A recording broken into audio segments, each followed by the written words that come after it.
Okay, and now for the next discussion, we'll gather experts from the fields to share their insights with sometimes underrated topic across startups, communication. The speakers will share their insights in how not to get overwhelmed in the world of PR and share the insight on what communication strategies are really worth it in which company development stage. So, welcoming the topic of the discussion, the jungle of communication, how not to get lost. And first, I will welcome to the stage the moderator of the discussion, Ieva Treja, CEO of marketingfunds.lv, as well as an editor of Labs of Latvia. Welcome, Ieva. And joining in the speakers, Jānis Palkovnieks from TVNET GROUP, Juris Jurāns, journalist at TVNET, and Angela Jafarova at Datorium. Welcome. Yoo-hoo. Thank you. Hi guys, it's really nice to see you all in person. And thanks, my first, now it is also the second thank you is going to organizers for actually paying attention to this topic that is, it's really important, but and it seems not very complicated, but actually when you start to do that and to think about how to do it right, then it is getting a bit complicated.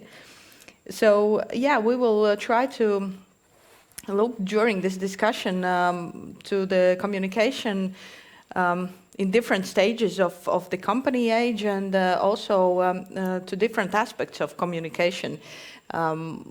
Communication to media, communication in social media. So, okay, let's dig in the topic. And as this event is called Icebreakers, I would like to also break a bit of ice between us. And the first question is to all of you: what social media do you use personally, and why? Let's start with the lady. Okay, my daily social media is Facebook, Instagram, Discord, definitely, because our main client, our main target group is young people, so they are on Discord. That's one of the, let's say, mostly used platform for young people now. And of course, Twitter. That's my must-have every day. Okay, Juris, what about you? Yeah, for me it's really interesting because I use social media a lot since in my work it's really important, and most of all it's Facebook to find maybe some interesting leads about some topics, some stories to write, or either it's Instagram to just look through some interesting stuff that's going on, and Twitter is not so popular for me, but though I use it daily, but just to check up on what has gotten people angry this time and why are they angry. Yeah, that's the really good tool for that. Or happy. Or happy. I personally prefer Twitter the most, and then I started to use TikTok, but not as a creator, but as a consumer. And of course, for job purposes, I'm using Facebook and Instagram also. Okay. Here we can definitely see from some trends already what we are using. But when you started the company, Angela, how did you decide what tools to use? I believe that you are pretty active in social media. Yes, we are, and that actually was a challenge for us at the beginning because our main client is a teenager who wants to code, but a parent is taking taking part in this decision. So either supporting him financially or supporting the decision where to do it. So at the beginning, we started with one communication for both, and we very fast discovered that that's a failure because one channels and one way of communication, manner of communication works for adults, and for teenagers it's totally different. So we discovered that we have to have two different ways to approach people. And with the teenagers it is always fun because they very fast switch platforms, they have their own language, their own emoji language, their own TikTok trends, and you have to be very up to date to reach them, and I think that's why all of our team is very open-minded and young in a way we think and discover things and approach our clients, our target audience with the tools and with the manner of communication that's suitable to them, because we very fast get the feedback, you see if it works or not, because you are always one swipe away. If you're boring, you get swiped in 2 seconds. So it's either you or TikTok, you or Snapchat. And so you have to be very, very active, very, very there, and you have to speak their language. And that's one of the most challenging for me, since I'm not a teenager anymore. I do have 3 daughters. I do have teenagers at home. And the solution for us was to integrate into our team this age group. And that's not an easy task for a company, because they are not very stable in terms of employment, responsibility, punctuality, and all other things. But we need them to be part of a team, to be able to create the content that is suitable for them. So it was, for me, for us, for our team, very interesting and very challenging. How many task. people you are in the team? At the moment, we are, if we count all together with all our teachers and all the management team, we're around 15, 20 people that are working part full-time. And yes, and teenagers are a very important engaging team and supporting team and brainstorming team that actually makes the content of our platform, or because we have created actually a community. And that's one thing that I wanted to talk today about, is that we don't anymore communicate one way through the web page or through your Facebook page. Now there are so many ways to find information that people are getting bored, so they stick to the community. They want to belong to the community where they have the interests in common, they share in common interests, they share in common values, and that's what we have decided to go this way. We created a Discord community which unites 4,000 young people with interest in IT. And that actually works, because they share the values, they peer-to-peer educate each other, they have a common values to help, to build, to develop themselves, and it works. I see teenagers growing up in 2-3 years, they really grow up where they go, and they do big things, and I'm really happy to see that. And how many people are involved in content creation from the whole team? Oh, that's difficult, because there are different topics and different subjects, different events. Difficult to answer because, as I said, they're not always employees. They're part of community, and we have a managing team which approaches certain groups of community, say, hey, do we need an event for, let's say, game jam? Yes, we need. Whom do we invite? What are the recent trends? How do we make it? How do we organize it? And then they all jump in and they create content and with the moderators. Yeah, so basically it's a very interesting approach that you can actually, in a way, interact and also involve your clients into future clients. It's a community-based decision. We don't tell them what's good, what's important. We want them to tell us what they want to hear about, what they want to learn about, what they want to find out about, and we create the content for them. Mm-hmm. Do you have also some experience with the media? You mean media? Media communication, approaching journalists. Yes, we on a daily basis we send out information about our events to printing media, to internet portals, to radio, communication, television. Recently we had a panorama about us. We were filming an event. With the journalists, it's interesting. It depends on what load of information they have at the moment you approach them. So basically, if there is a lot of COVID issues that day, you happen to be one of the last priorities. But if on that day they find themselves not very busy, you might get a quite good spot on live stream somewhere. It depends. I'm not very experienced in this, but sometimes we get a very good spot. Sometimes it's silence. So maybe a colleague can comment on that. Yeah, just one question before. Are you getting angry that your information is not published? No. As I said, we are not... Our main approach is to get involved into community, and we are, how to say, self-sufficient community. We take care, but sometimes we want the events to be public so that the more people find it out. That's why today I'm wearing this T-shirt, because I am a leading teacher for EU Codeweek, and communication nowadays is not possible without digital tools. So if you want to be a very advanced in communication, you have to know all the platforms, all the tools, all the methods. You have to create nice visuals. You have to be able to make some videos and sounds and everything. So you can't do that. But Latvian DESI index, Digital Economy Society Index, is low. And what I want to pay the attention to is that, especially for people 16 to 24, it's below the, Europe's average. And actually, our young people are very passive digital content consumers and not creators. They're just swiping. They don't create applications. They don't make their web pages. They don't create the content, which is a problem for businesses, for startups, for communication, for building efficient communication, to reach people, to sell your product, to be able to compete. You need the skills. And our young people don't have the tools, the knowledge to do that.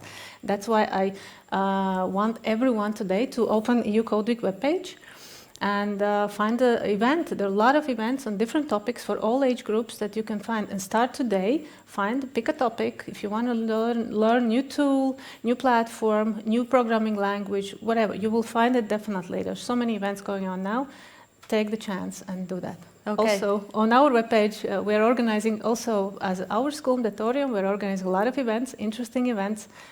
Go to our webpages, social medias, and start digital upgrade today, and don't wait for tomorrow. Yeah, thank you, Angela. Just a reminder that you have an opportunity to ask questions to our experts, because actually we are here for you. We would like to help you to give some advices. So be active, and I will try to ask all the questions to our experts.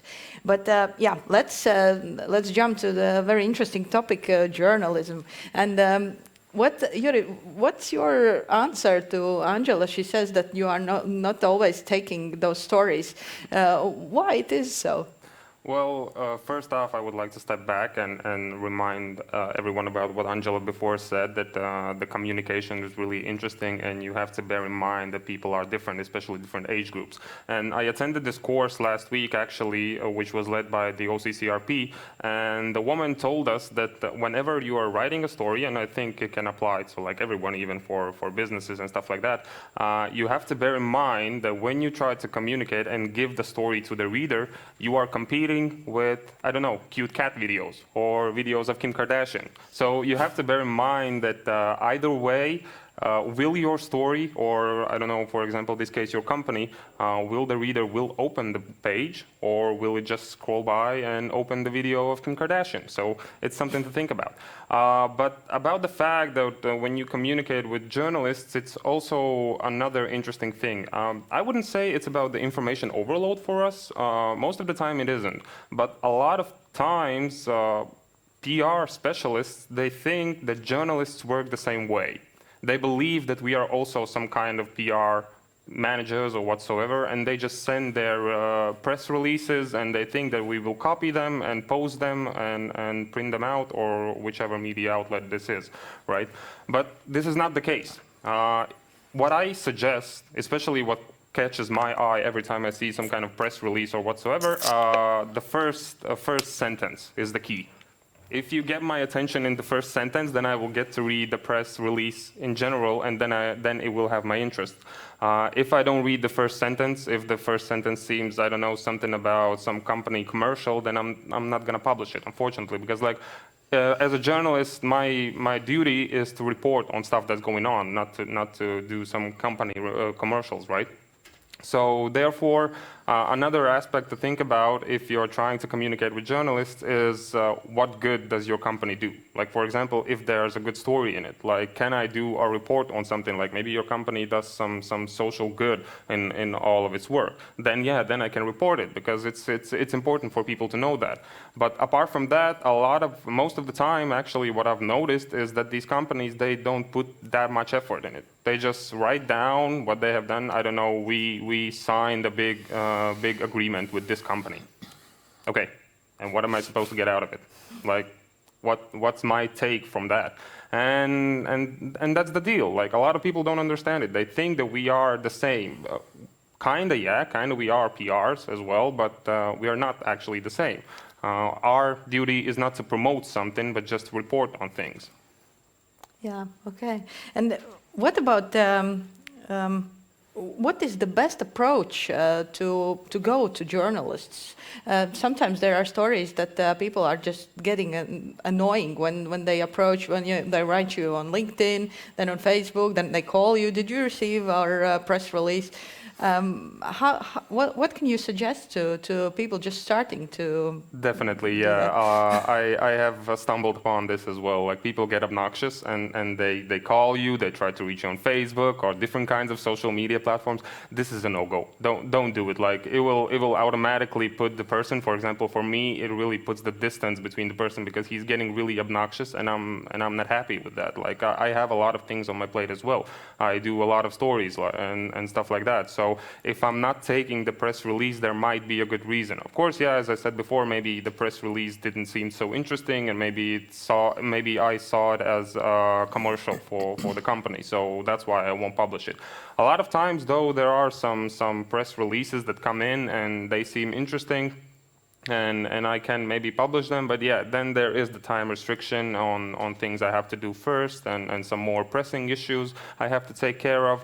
And you can subtly try to contact the journalist again. I don't know, maybe the most effective way would be contact journalists directly, because a lot of press releases get lost in sending it to the media outlet in general. Like, we get tons of emails a day to our media main email account, so maybe someone just didn't see the email or something like that.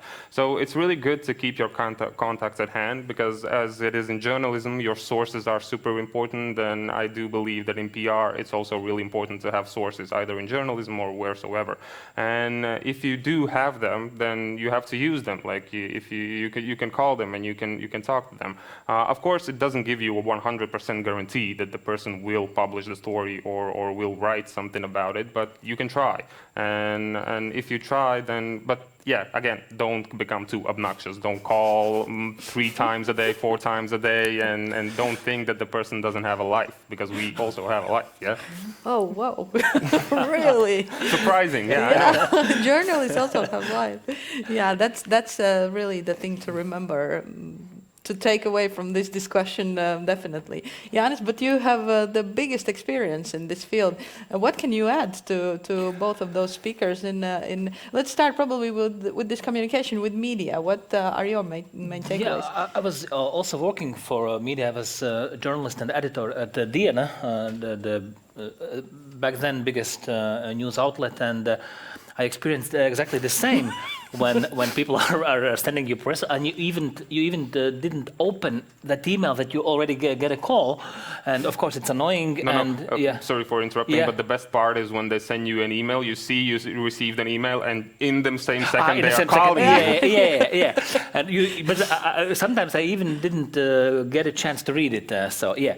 But what I would like to add to what you're saying is I have an exercise to. When I'm writing a press release or creating a story, an example about Draugiem Group, yeah, it's very important to me, it's very important to my team, it's very important to all of us who are around me. But then make this exercise, put instead of Draugiem Group, put another company name, and then ask yourself, do you care about it? Yeah, and okay, I'm not care that some company have, I don't know, 5 years anniversary, or as you said, sign an agreement. Do you care about it? No, I don't care. So why do you think that others care about your Draugiem Group, the same story? So story should be valuable and interesting, not for a journalist, but for the readers. So imagine if you are like a regular reader and you are reading this story, is it make sense to you? No. So why do you think that your story makes sense?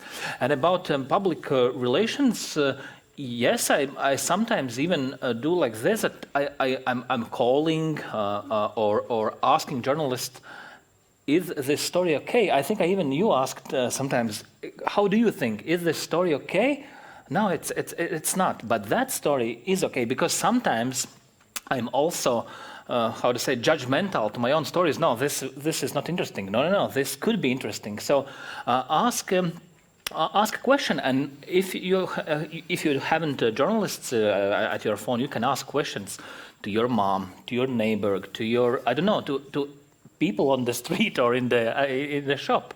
Just ask, because they are the same readers or listeners of radio or watching TV. They are the same. So it's better to ask. And again, the main thing, the main reason is ask to yourself why you want to let these news out. What is the reason of it? Just to have a name of your company in news outlet, or there is a reason to, I don't know, to attract new employees, to attract new clients. There should be a reason, but again, think about what kind of meaning of this new will get readers of that news outlet. I think it's. I tell this that it sounds very simple, but it's not simple. You need to remember all the time that why are you doing this job?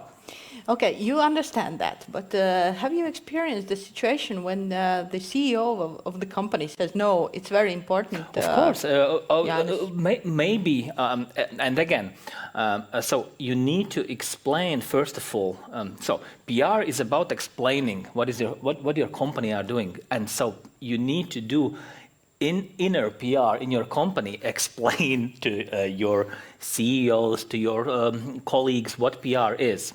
Because I remember I worked in the University of Latvia as a director of PR department, and I remember the professor, the lady came to me and she told, so I had a big news. Of course, it wasn't a big news. It was like some kind of small news. And you could put it in Panorama, in Diena, and in Delphi. Thank you. And she went away. Yeah, this is understanding of public relations, that I can put something in news outlets. And sometimes I get even situations when people are telling, yeah, but they the subject of article wasn't good enough in that newspaper. Then again, you need to explain. So first of all, maybe before you start PR outside your company, maybe it should, I don't know, small workshops to your inner circle to explaining how PR is working. And yes, sometimes it is that, it could be like some of CEO can say, yeah, but like in a month we didn't have any news out, so let's put one news out. Like why? Because we didn't have any news in a month. Yeah. So, but again, it's explaining and working on both sides. Yeah. We have been talking a lot about media, but we are approaching to the end of this discussion. So I would like for you all to give one tip about social media. What companies should take into account while managing social media? What do you like that companies are doing? Something from your experience. What could be the one takeaway for anyone thinking of launching their company's webpage? What should they do? Angela. My key issue would be speak the language of your audience. Spend time, learn, study, know your audience, and speak the message that is very straight, very in a language they speak, about the topics they care. So first, invest time, invest money, find who you're actually approaching to, know it, how to approach and speak the language. And doesn't matter what, how, image, visual, sound, video, doesn't matter, but invest time and money into knowing who are you approaching to. Then the communication will be effective. Mm-hmm. Juris, your take. Yeah, I stand by Angela in this one, and as I said already before about I do like to remember for people to remember about the Kim Kardashian and cute cat videos, because it's really important. And also one other point which reminded me when Jānis was speaking is that whenever you're trying to communicate, you also have to try to put your story, or is in this case company's story as well, as simple as possible. And another exercise you could do is, as we call it, read it to your grandmother. Yeah. Like if your grandmother doesn't fall asleep, or if she's still interested by the end, then it's a super good story and everyone will read it. Yeah, thank you, Jan. Yeah, and what we are trying to do is, when we put some stories on our webpage or social media, is again ask yourself what people can get from it. An example, we can say, oh, we want to hire project managers, or you can share a story of our project managers, how you could be a better project manager, and this story of learning will better attract new project managers than just an ad that we are looking for project managers. So give people, let's say, as good as possible content. Mm-hmm.